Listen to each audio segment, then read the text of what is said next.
in incompatible, you ask, where did we go wrong? Well, where did we go wrong? Where or why? Yeah. Where? I guess why. Where did everything go wrong? And you know me with my Bible belief. I know exactly when it went wrong, and that was back in the Garden of Eden. That's when it went wrong. But it has been going more and more and more wrong. But it's so funny when I talk to people who are into the whole Darwinism evolution thing, they're always coming up with these arguments about how we have all evolved into what we are today, that we are so great today, and we used to be really crappy, we used to be smaller, we used to have more diseases, we used to live only 40 years, everything was crappy, but now we're really at our peak.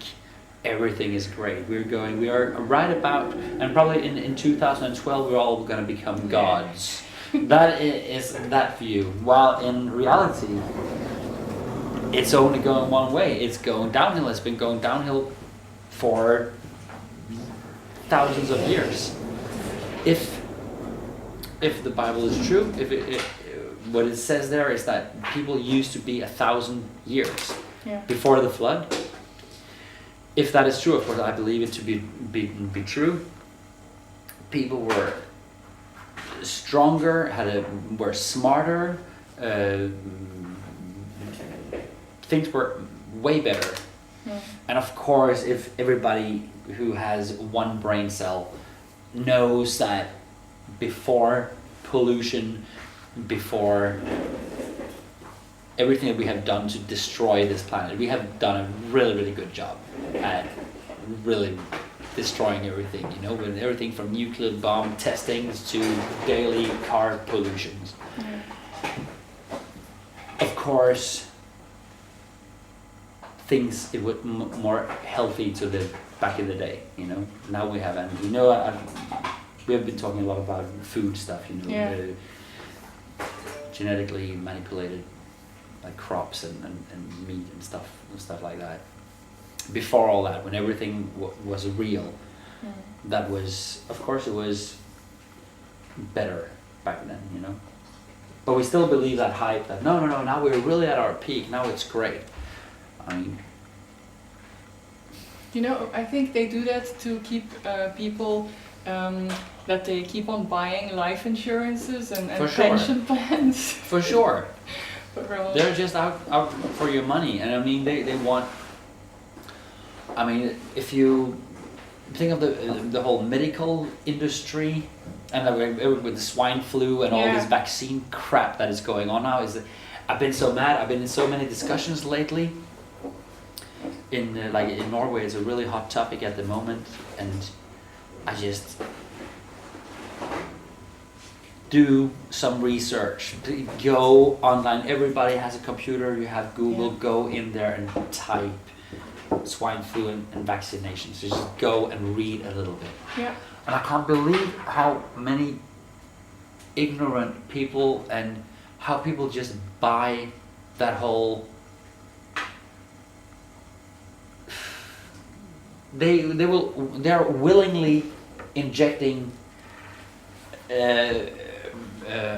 mercury, aluminium in their own arms and in their in little babies, little tiny bodies, without doing any research. That some of these mercury things is that if they were to be spilled on the floor, they had to be treated like chemical waste. Yeah. But putting it into a little child, that's okay. But if it falls on the floor, it's dangerous. I know. I mean, come on. Yeah. Come on. And with most of the people that I talk to at home, they're so afraid of this dangerous swine flu. And I'm just like, hello, it's a flu. I've had flu every second year, maybe even every year my whole life. Yeah. I never died. Yeah.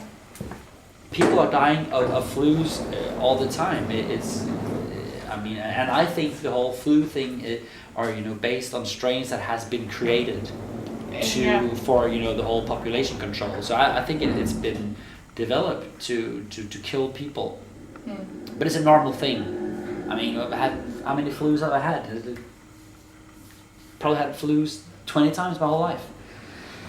And you look still alive. I'm very much alive, but people are willingly paying for all this crap because they're just ignorant. They're not getting into the details here and checking out what's really going on. And it's all based on fear that all parents love their children. Yeah. And they put in this fear, so the parents are like, oh, what if something should happen to my child? I would never forgive myself. Yeah. So they put this fear in, so that, okay, let's do it because I want this to be bulletproof. Of course, we want to do, the best for our children. And the people designing all this crap, of course, they know this. That's why they play on those feelings. Yeah. It's obvious. Yeah. So it's very, very sad, and I'll watch these documentaries with what's his name again? Len Horowitz is his name, isn't it? Yeah, Horowitz, I think is his name. And I mean, if I don't know him, I don't know if he's telling the truth. I don't know, but if 10% of what he's saying is true, then this is so ugly, disgusting, that I don't even have words. Yeah, I know. I do have a problem with that. Like, for me now, it's harder to interview you because since I've been doing my research, I completely agree with you. Yeah, on that's everything. good. That's good. Yeah, but it's a little bit harder to ask the questions that I should ask. But one thing I still have problems with it is in the Bible it says that we shouldn't judge people. Yeah. And these conspiracies, I know that they are true, but usually it's only a handful of people, and the other ones they are a little bit ignorant, and maybe they want to believe the other people on top too much. Yeah. And I don't know, isn't it wrong for us also to kind of judge the masses? Yeah, in a way it is, but I think the whole judging thing, it has to do with I am not to judge if the Bible says that God can see in your heart. He knows what you're thinking. He knows everything about you. He knows what you are thinking before you think. So He knows what you're thinking about, what you're going to think about.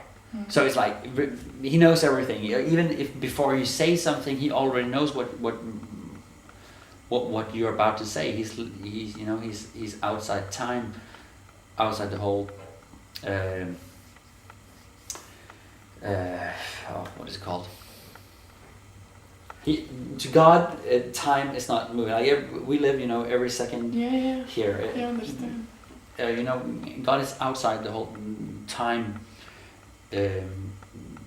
thing that we are a part of. So He knows what's going on. He knows what's in your heart. So I think the whole judging thing that the Bible is talking about. I think I don't have anything to back this up with, but I think that it's that I am not supposed to judge anybody's belief, meaning that I'm not to tell you if your belief is right or wrong. That I'm not to judge you saying that, okay, I'm a better Christian than you are, or I'm a better person than you are. Yeah. I think that is the thing, because the Bible also says that we are supposed to be wise as serpents. So we are supposed to be smart, and we are also supposed to alarm other people that and exposing the truth and exposing all the lies. Yeah. So. But it's so dangerous. I mean, I've spoken to some people on the what's Frank's website again? The Revelation Network. Yeah. Yeah. And Revelation Radio. yeah. And there was someone on there who believes that the complete music industry is evil. Yeah. And I'm getting to understand why he thinks that. Mhm. But I have met some of the people that he talked about, and whether they're Christian or not, there's good in these people, there's love in these people. Of course. And I feel, I don't know how to express it, but it hurts to think that he... I know exactly what you mean. Yeah. I know exactly what you're talking about. And the problem is that, and then we were back to the judging thing, because this person you're talking about, maybe it is the real deal for him to think whatever he's thinking. So you're not to judge him that he is wrong, and he's not to judge you that you are wrong. Because for him, maybe this is his purpose in life. Yeah. I don't know. I think that God has a purpose for all of us. And it's... But a lot of...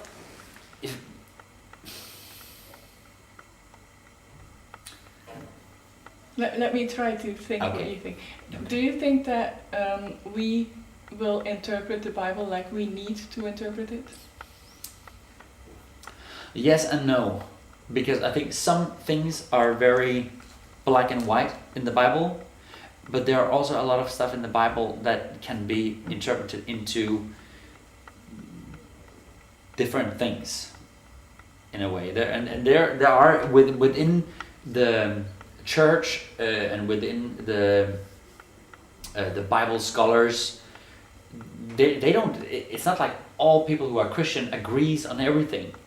You know, you have tons of different types of churches who believe different things. So like these guys are all about, you know, baptism, and these guys are about, okay, you have to do this and then or whatever, and you have the Seventh-day Adventists who, you know, there are so many different groups.